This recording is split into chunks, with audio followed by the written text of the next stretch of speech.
फिलहाल मानो सामने खड़े राम साहब थोड़ा टिशन होया है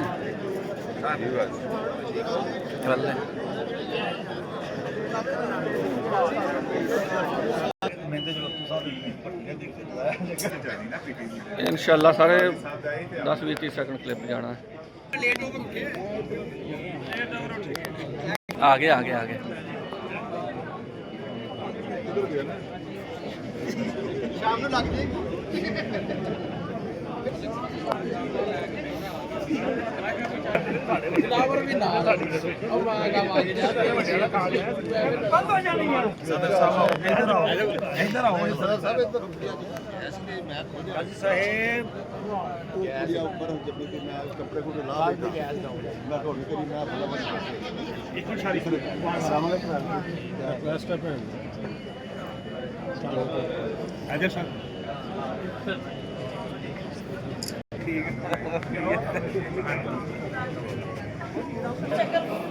सर जी मैडम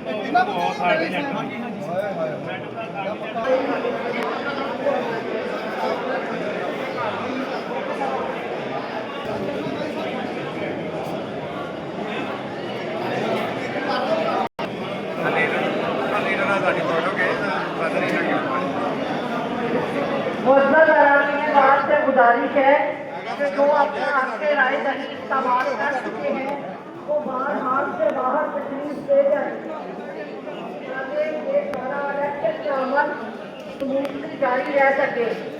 जिन्होंने अपना वोट एक्सरसाइज कर